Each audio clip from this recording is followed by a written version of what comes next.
Military Matters volunteer attorney Joanne Stutz will now prepare you for how to create and follow a budget.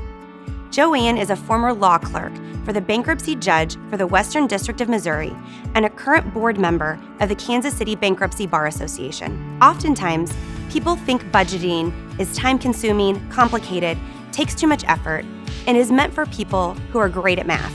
It turns out it is far more simple and less scary than that. Joanne will walk you through how to easily create a budget and follow it.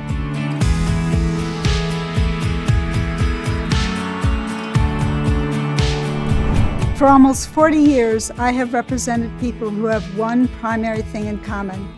They are all being hounded by creditors who want to be paid, and the creditors are hounding people who lack money to pay them. Now, why these people cannot pay their bills varies. Maybe they lost a job.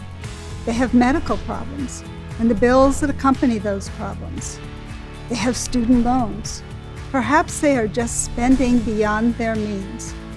What I try to do is offer these people a way to resolve the current problem and avoid some of the factors that created it so the hounding creditors do not return. Now, sometimes the problems are caused because spending is out of control, because there has been no budget, no way to track how the money that they were receiving was being spent. Quite often, when people start looking at their expenses, they are surprised to see where their money is going.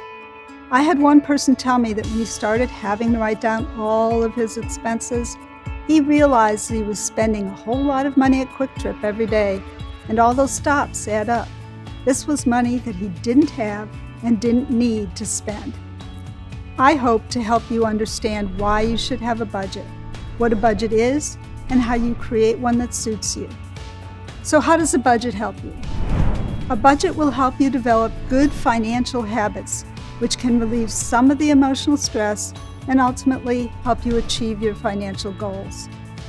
A budget is just your plan for managing your money to meet your needs and goals. But for a budget to be effective, you must know your goals. Evaluate your monthly income and expenses regularly and be flexible.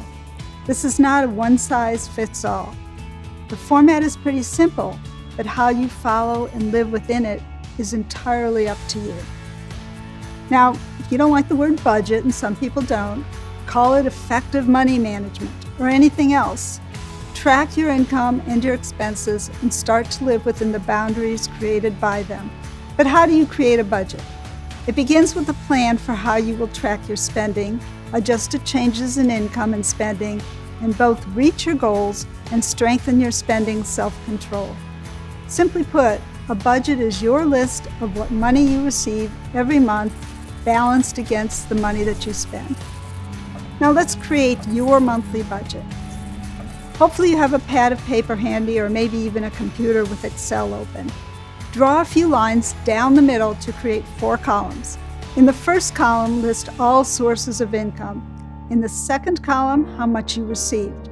If your income arrives more than once a month, list each time you are paid. In the third column, write down your regular monthly expenses, and in the fourth column, how much you pay. In the third and fourth columns, you should also include the amount you spend each month on you. Fun and games. If you have access to Excel and know how to use that program, that would work too. Now start tracking your income and expenses by simply writing down every time you receive money and every time you spend money. Write down the date, the amount, what was purchased or paid, and if appropriate, where. Then review this at the end of each month and identify your weaknesses. We all have them. Your budget needs to balance so expenses equal or are less than income. For example, how many trips do you make to the grocery store? Do you purchase from a list or just wander the aisles and grab what looks appealing? Having a list and sticking to it is a great way to avoid impulse purchases.